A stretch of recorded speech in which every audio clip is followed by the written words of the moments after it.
Thank you. Good morning. How are you all? We'll see. So business and ethics. Ooh, that's a big topic, isn't it? I think there are two questions or two issues surrounding the topic that we have essentially lost in our modern culture and that we have to win back. The questions surround possibility and profitability. Is it possible to be ethical in business in the modern world?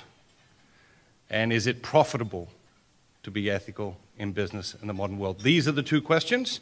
And unfortunately, I think a great majority of people have answered that question as no. I think a great majority of people have said, you know what, no, the monster's too big. I'm just a little cog in the big wheel. I don't really have that much control over it. You know, I can't control corporate policies. I can't control so many things. It's no longer possible to be truly ethical in business in the modern world.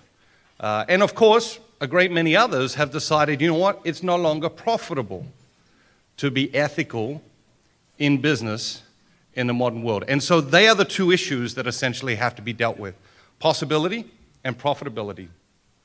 In order for a business to be truly successful, it needs two things. Firstly, it needs talent, okay? And the sorts of things that we tend to categorize under the category of talent are things like strategy and marketing and finance and technical skills and industry knowledge. These are the sorts of things that we classify as talent. And of course, any business needs talent in order to succeed. But in order to succeed at a phenomenal level, you also need something else. It's not enough just to have talent. And the other thing you need is you need health. In order for a business to be truly successful, it needs to be a healthy business. And the sorts of things that make the culture of a business healthy are things like dynamic teamwork and high morale and minimal politics and great productivity. And of course, right at the base of a really healthy organization is the health of the people who drive that organization.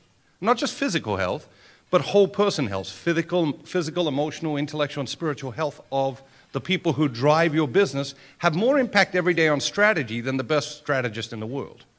The health of an organization is driven by the health of the people, and it actually is the ultimate competitive advantage in the modern world. We spend all of our time thinking about talent. You know, we spend 99% of our budgets based on talent around the areas of strategy and marketing and finance and technical skills and industry knowledge and customer intimacy. This is where we spend our time. This is where we spend our energy. This is where we spend our money. And yet the true competitive advantage lies with creating healthier organizations. Because you might beat your competitors by 3% in strategy. You might eke out a lead by 4% with a great marketing campaign. But you can beat your competitors 30%, 40%, 50% in the area of health. And health is a multiplier of talent. Okay? Health is a multiplier of talent. Hold that in your mind. We'll come back to that. Think about two teams.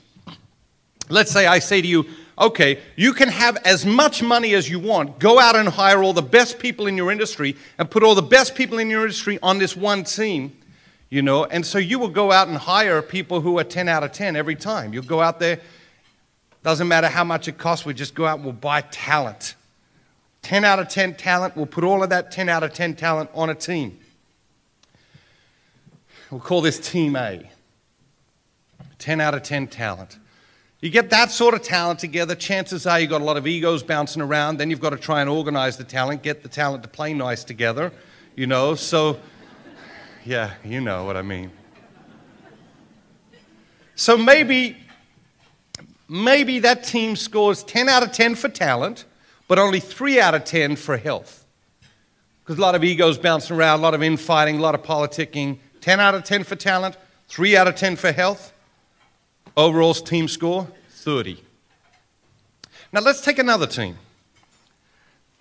6 out of 10 for talent. Keep in mind, 6 out of 10, that's average, that's ordinary. You know, it's very, very ordinary.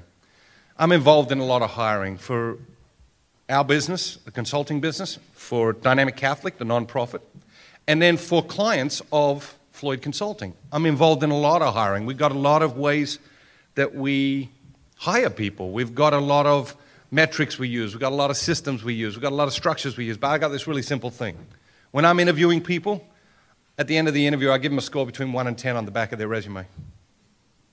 So that when I come back and look at 20 resumes a week from now, I can pretty quickly, okay, she was a 6, he was a 9, she was a 9.5. I've got a sense. Before I get into all the data and all the metrics and all the everything, I got a really quick sense. Let me ask you, when was the last time you interviewed somebody? When you were done with the interview, you thought to yourself, this person is a really solid 6 out of 10. I've just got to have them on my team. Doesn't happen, right? You don't want any 6s out of 10s on your team. That's the point I'm trying to make. You don't want anyone on your team who's 6 out of 10. Now, back to our example, 2 teams. First team, 10 out of 10s, a whole team of 10 out of 10s. Second team, a whole team of 6 out of 10s, none of which you want on your team. Now, you organize the second team, the 6s out of 10s, in an average way. Not off the charts when it comes to health, but just average, 6 out of 10. Team score, 36. Health is a multiplier of smart. The average team beats the talented team every time. Why? Health is a multiplier of smart. You think about the team that goes out and spends all the money on talent, scores 10 out of 10 on talent. In Major League Baseball, what team does this represent? The New York Yankees. That's their whole philosophy. Their whole philosophy is let's go out and buy as much talent as we can buy, get all of that talent together, put all of that talent on one team, and then that team will win. But it doesn't. I mean, they win. They win sometimes. They win more than others. But the cost, the dollar cost per win is off the charts compared to the dollar cost per win for any other team in the league. In 2011, the New York Yankees lost to the Texas Rangers in the playoffs. Opening day budget for the New York Yankees in 2011 was right around $242 million.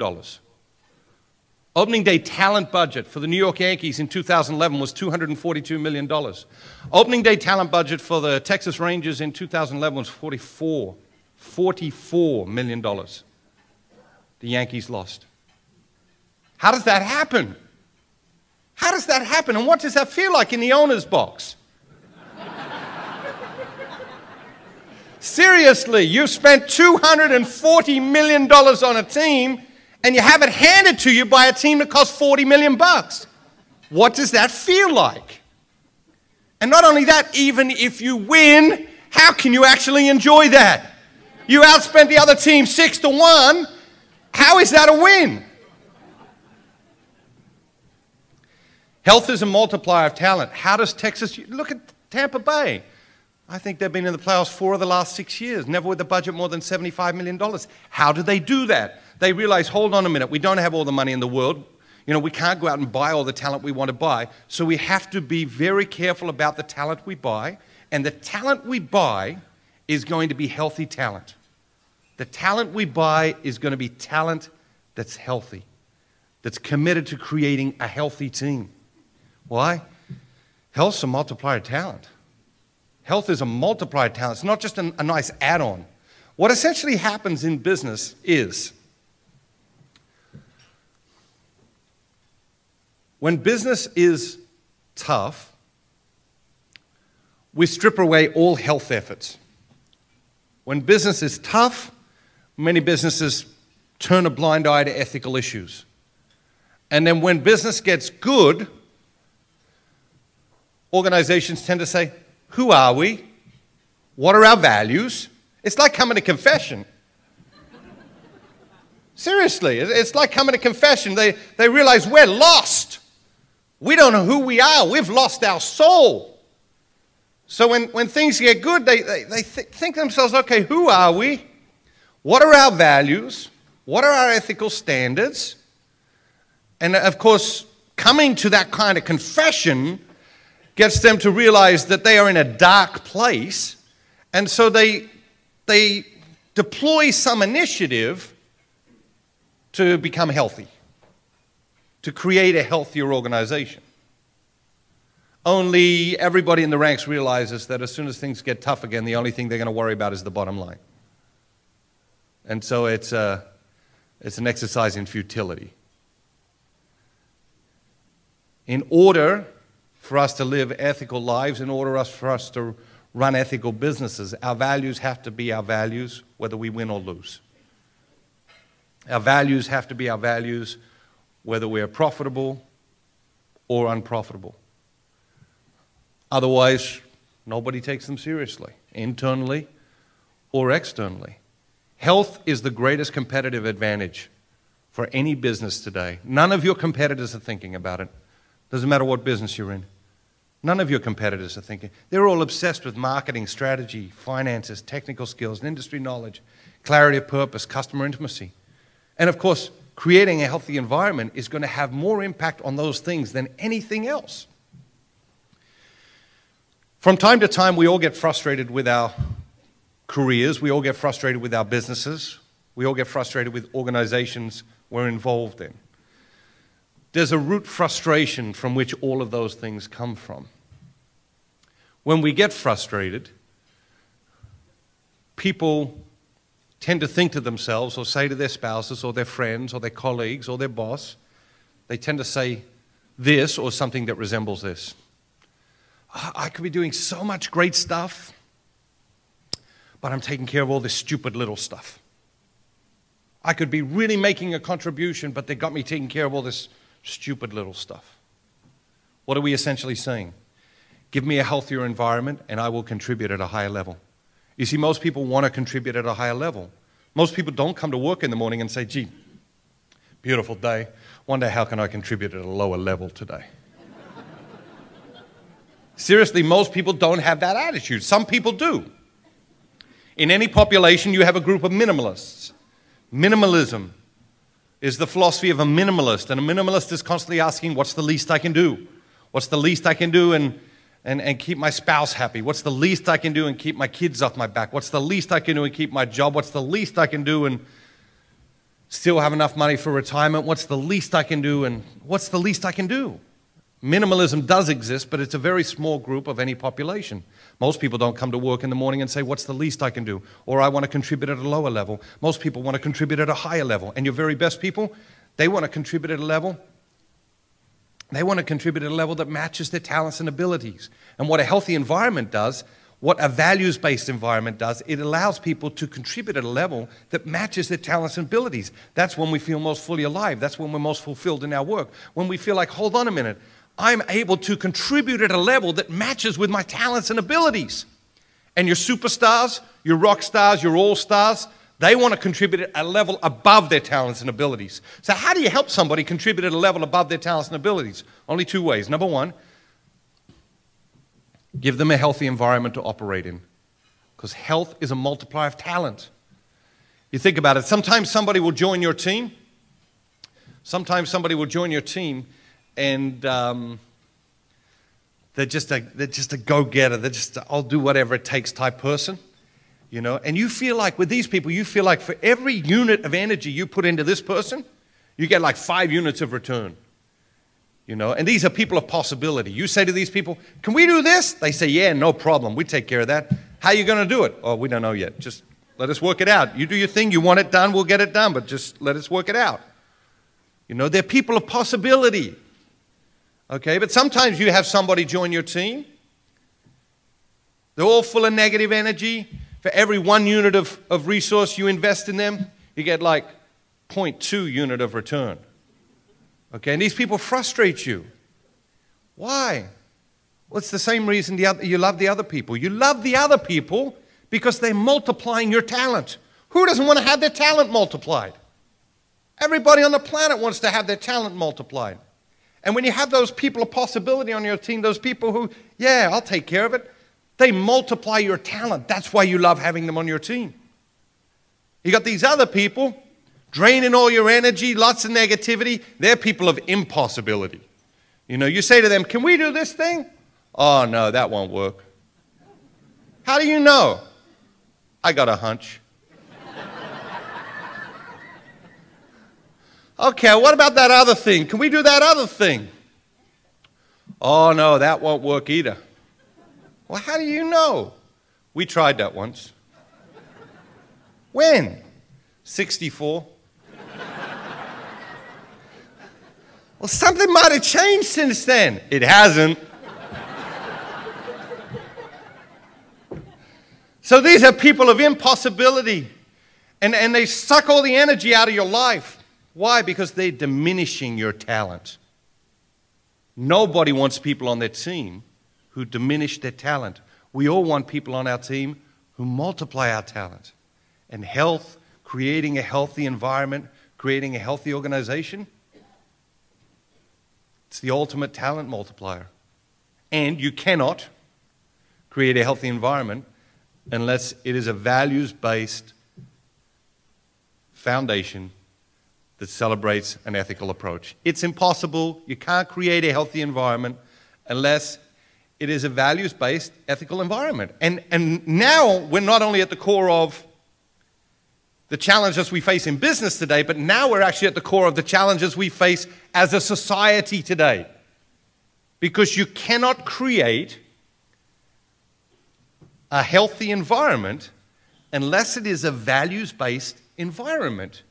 And if everyone's creating their own values, if there's no truth, universal truth, how do you come up with the values to base a healthy environment on? The answer is you don't, we're not, we're spiraling, and that's the reason. And then we look for political solutions, and there are no political solutions to moral problems.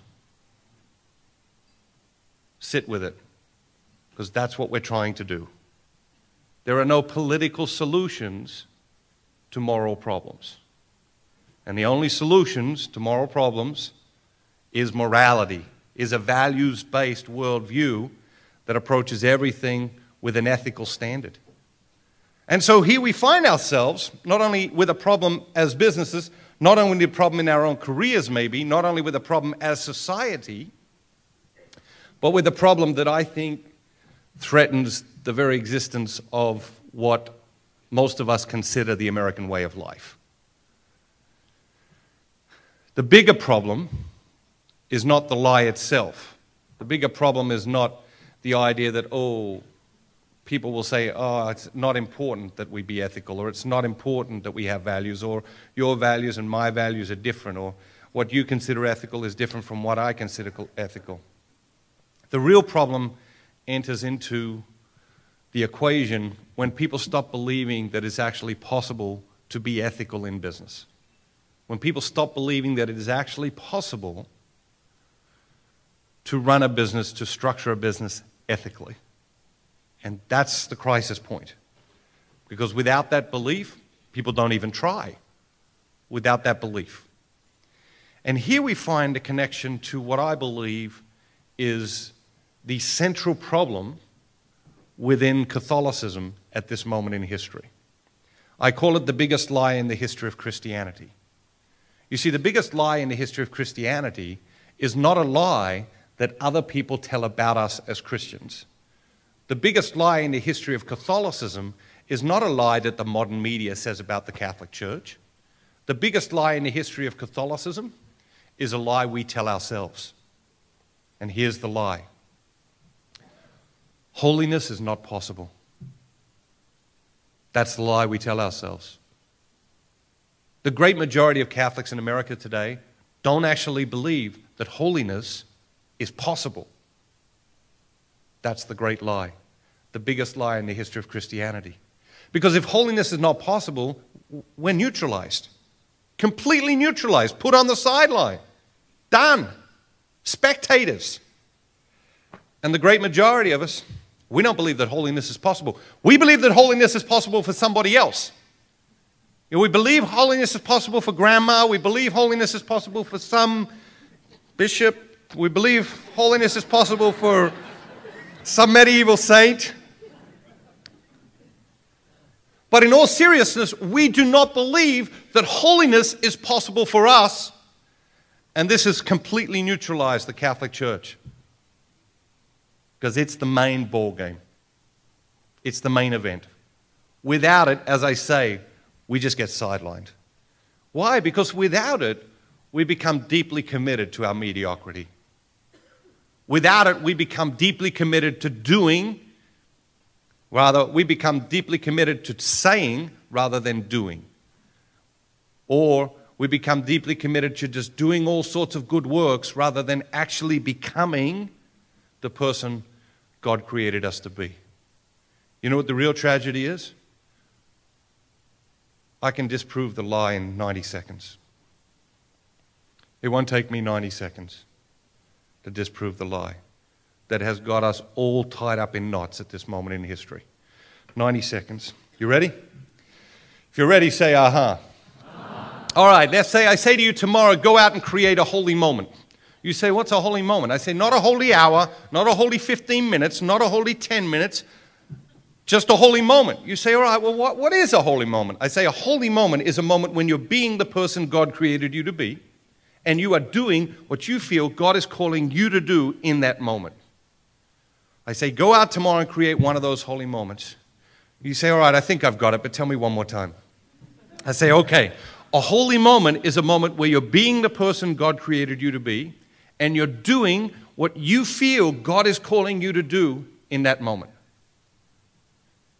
You say, all right, I got it. If I say to you, go out tomorrow and create a holy moment, not a holy hour, not a holy 15 minutes, not a whole day of holiness, just one holy moment, there's not a single person in this room today who cannot do that. Yes or yes? Yes. Yeah, we can do that. We can create a holy moment. There's nobody here in the room who says, you know what, no, I'm absolutely not even capable of creating one holy. No, every single one of us can do that. We are capable of creating a holy moment. Here's the beautiful thing. It's replicatable. It's replicatable. It's reproducible. And you know what else? You don't need any new learning to do it twice. You need no new learning to do it twice. You don't need to come back next week for the next breakfast so that I can teach you how to create 2 holy moments. You don't need that. It's replicatable. Once you know how to create a single holy moment, you're good to go. You're good to go. And here's the thing. If you can create one holy moment tomorrow, you can create 2 holy moments on Friday. If you can create 2 on Friday, you can create 4 on Saturday. 6 on Sunday and 8 on Monday. All it creates is intentionality. Holiness is possible. That's the great message. That's the great message our church needs to hear. That's the great message our world needs to hear. And you know what? Business and ethics, forget it unless you get this right. Because it's an extension, it's an outflow. It's an outflow. The reality is holiness is possible. Not for somebody else, but for you and me, one moment at a time. See, we look at the lives of the saints.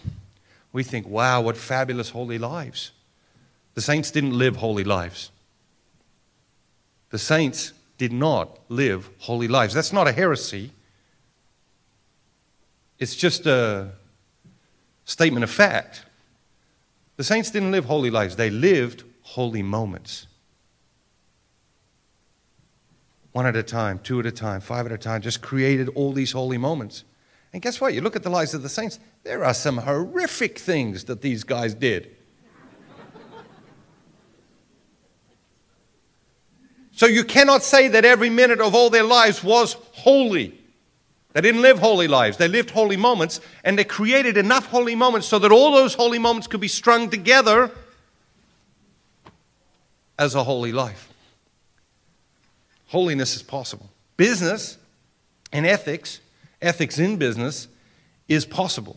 But that's the first thing we have to convince people of.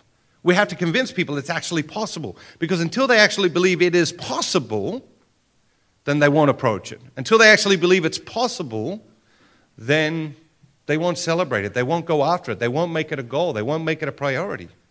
In order to convince people that it's possible, the most important thing is that a business be healthy, and one of the major factors of a healthy organization is that there is an atmosphere of trust. In an atmosphere of trust, one person is able to come to another person and say, listen, I saw that we're going to do X as a business. I'm not sure that's ethical. In an atmosphere of trust, someone who is lower on the totem pole has to have the courage, the confidence that he can come to somebody higher on the totem pole and say, listen, what we're about to do does not align with our values and what we hold up as the ethics of our business. And that person at lower on the totem pole has to trust that he or she will be well received in that knowledge. And not only tolerated, not only heard, but celebrated. Celebrated for defending the values, the ethics, those named values and ethics of that organization. In order to get people into this type of thinking, we have to learn to take the long view. And this is countercultural. Christianity always has been. The ethical standpoint always will be. The position of values always must take the long view. Problem is, we live in a culture where instant gratification isn't fast enough anymore. And so people are constantly and forever taking a shorter view and a shorter view and a shorter view and a shorter view. There was a time not long ago where investors were interested in your quarterly results. And they had the patience to let you run your business and wait for your quarterly results. That day no longer exists. There was a day 3 decades before that where investors really were very interested in the annual results. Investors today, what have you done today? You know, and of course investors take no long view in a modern experience. Investors have no long view capacity whatsoever. How do we learn to take the long view? Everything great in history has been built by people who took the long view. I've been coming to Southern California for more than 20 years now.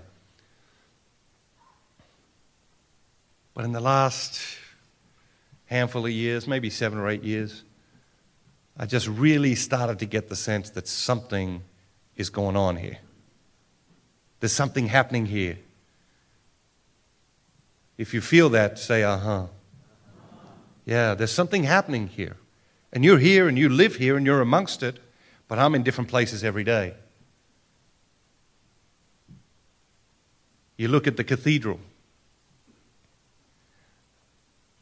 You think about how that came about. You think about what it's taken to bring that about. You think about the thousands of hours that have gone into that. What is that? It's a living, breathing, physical expression of the long view. It's proof we take the long view.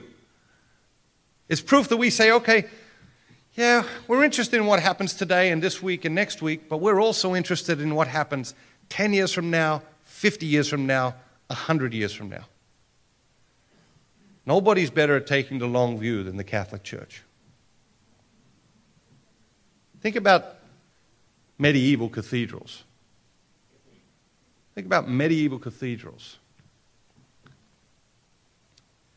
They're the only physical structures in Europe today still being used for the purpose they were created for. Why? Catholicism understands the long view. Do you understand the long view? Most of us don't, right?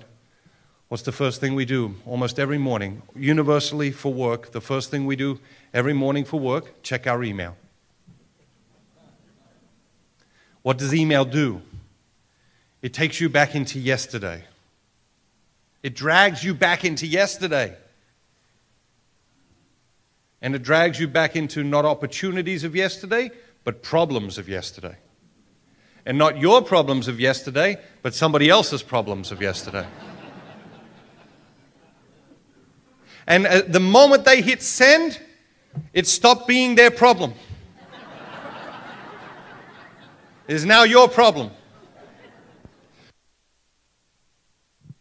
When was the last time you checked your email in the morning and thought to yourself, I'm so glad I checked my email first thing this morning because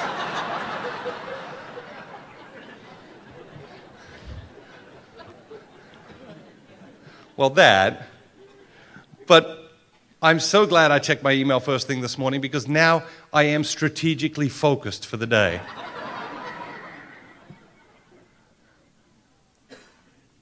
Our emails, they tend not to bring us focus, they tend to bring us distraction, they tend not to take us into the long view, they tend to give us the short view. Most importantly, the long view, if we learn to develop the long view in our lives and our businesses, if we learn to develop the long view in our parenting and in our marriages, if we learn to develop the long view as a society, it changes everything. The Native American people of the Iroquois had a way of making decisions that's a beautiful testament to the long view. When faced with a decision as a community, they asked themselves, how will this course of action affect our people 7 generations from now? When's the last time any of our political leaders made a decision based on how it would affect our people more than 100 years from now? Our political leaders seem entrenched in the short view. And as they are our elected representatives, I have to believe that they are entrenched in the short view because we are entrenched in the short view. There certainly have been plenty of self-centered, self-interested politicians throughout the history of the world, but they are self-interested. And that is to our advantage if enough of the people, we the people, want what is good, right, true, noble, and just. Because if enough of us, we the people, said, we want you to take the long view, and voted for the long view, politicians would take the long view, even if only out of self-interest. And when we learn to take the long view, whether it's as an individual or as a business or as a family or in a marriage, as a church or as society, we become possessors of 2 of life's rarest commodities: patience and generosity. As our culture becomes increasingly addicted to instant gratification and short-term gain, there's less and less patience in our world and less patience in our homes. And all of life is better for a patient person. All of life is better for a patient person. Fundamentally, life is relationships. And 2 patient people will always have a better relationship than 2 impatient people. Always. Not sometimes, not 50% of the time, not 80% of the time, not even 99.453% of the time. 2 patient people will always have a better relationship than 2 impatient people. And of course, there's less and less patient people in the world. And generosity. Wow. The long view liberates us from self-interest, sets us free from self-interest, and unleashes the generosity we were created for. You want to do something incredible? Amaze the people in your life with your generosity. Live a life of astonishing generosity. There's no better way to bring Christianity to life than through generosity, especially in a world that's so focused on self-interest. As we look to our heritage, you look to the lives of the saints, what do you find over and over again? Patience and generosity. Patience and generosity. Ignatius of Loyola. He took the long view, right? That's the long view. We're going to take more than a decade to train these guys. You're taking the long view, right? It would take more than a decade of prayer and study to train a Jesuit before we send them out into the world. That's the long view. Why? Because Ignatius was not interested in any short view reality. He had no interest in short view thinking whatsoever. He wanted to create a foundation that would have an impact on people hundreds, if not thousands of years later. He wanted to create a foundation that would empower other men and women to go out and do great things for hundreds and hundreds of years, and we are still witnessing those great things all around us every day.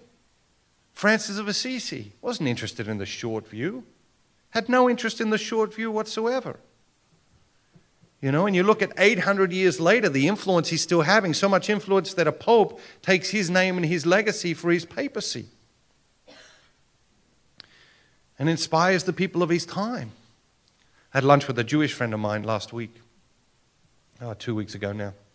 We scheduled it like 6 months ago. And when I got to the restaurant, he's at the door. He's waiting for me. He says, Matthew, I'm so glad we scheduled this lunch. Okay. I got to talk to you. Okay. Should we sit down first? He said, yeah, let's sit down. Let's sit down. We're on the way to the table. He says, I've just got to tell you, I'm so glad we scheduled this lunch. I just love our new pope.